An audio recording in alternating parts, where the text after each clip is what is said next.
Friends, आपको लेकर आ गए हैं आज हम अपने बैगन के पौधों के पास। आज जब पूरी जानकारी देंगे आपको कैसे बैगन को उगाना है और कैसे इसकी अच्छी हार्वेस्टिंग लेनी है, पौधे का हमें क्या क्या ध्यान रखना है, कौन कौन सी बीमारियां लगती हैं इस पौधे पर, बैगन के पौधे पर, ये सारी जानकारी मैं दूंगा इसमें। और बैगन के पौधे को हम एक बार लगाकर उससे कितने वर्ष तक हम फल ले सकते हैं।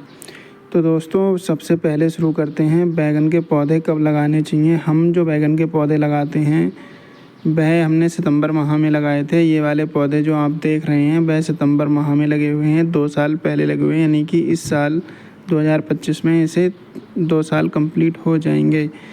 तो 2 साल से हम इसमें अच्छी फसल ले रहे हैं या फिर बैगन अपने घर खाने के लिए अच्छे हो जाते हैं। ये 3 पौधे हैं और 3 पौधों में आप देख सकते हैं इनकी कैनोपी कितनी बढ़ गई है और कितने फैले हुए पौधे हैं।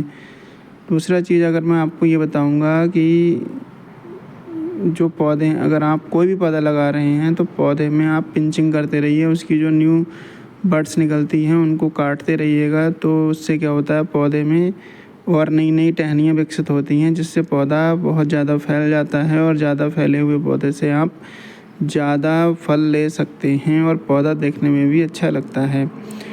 दूसरा चीज़ ये है कि इस पौधे में फफूंद का असर बहुत जल्दी होता है, इसलिए ज़्यादा पानी ओवर वाटरिंग करेंगे तो इसमें फफूंद का असर दिखेगा। और इसको अगर साइडों में रखेंगे तो ये पत्तियाँ, तब भी इसमें दिक्कत आएगी, पीली पत्तियाँ होती हैं। और इस पौधे की पत्तियों पर कीट बहुत आते हैं और इससे टिड्डे से इसको बचा कर रखना चाहिए। तो पत्तियों के थ्रू जो रोग लगते हैं उनको बचाने के लिए आप इस पर राख को स्प्रेड कर सकते हैं, राख को बखेर सकते हैं। इससे राख के बखेरने से ये लाभ होता है कि जो पत्तियों का रस चूसने वाले जो भी कीट होते हैं वो पत्तियों का रस उन्हें नहीं मिल पाता है और बीच में राख होने की वजह से, जिसकी वजह से वह पत्तियों को छोड़ जाते हैं और अन्य इधर उधर चले जाते हैं। दूसरा, इस पर जो बीमारी लगती है वह लगती है तना छेदक, यानी तने में छेद करके जो कीट होते हैं वो वहाँ अंडे दे देते हैं, जिससे वहाँ सुड़ियाँ पनप जाती हैं, वह तने को ख़राब कर देती हैं। नया जहाँ से पत्ते निकलते हैं वहाँ से 1 या 2 बट के नीचे ही ये बीमारी ज़्यादा लगती है। और ये जो तना छेदक है ये फल में आसानी से वहाँ से चला जाता है। तो ये तना छेदक अगर लगा है किसी पौधे पर तो उसमें फल छेदक आएगा ही आएगा।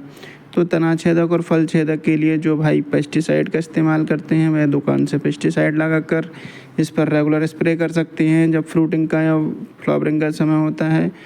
और अगर आप ऑर्गेनिक तरीके से कर रहे हैं तो ऑर्गेनिक में आपको नीम और लहसुन और उसके साथ में हरी मिर्च का एक पेस्ट तैयार करके उसका पानी देना है और उसको रेगुलर स्प्रे करते रहना होगा आपके लिए, तब जाकर आप इसको तना छेदक और फल छेदक से बचा पाएंगे।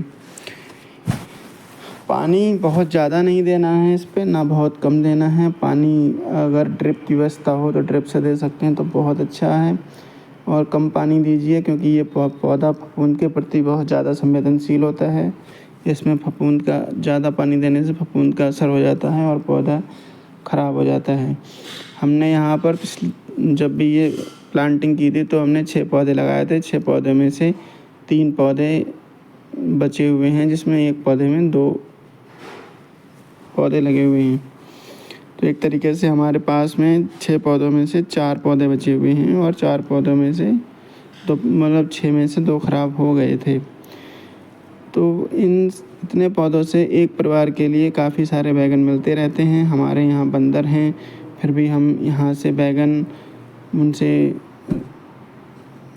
कैसे भी बचाकर अपने लिए निकाल लेते हैं। दोस्तों, ये बैगन का जो पौधा होता है वह एक बार लगाने पर लगभग 3 से 4 साल तक फल देता है। इसके बाद आप इसको बदल सकते हैं और इसमें पहले साल से ही फल आने स्टार्ट हो जाते हैं। पहली बार जो फल लगते हैं वह थोड़ा लेट लगते हैं और उसके बाद ये फल हर साल आपको मिलते रहेंगे।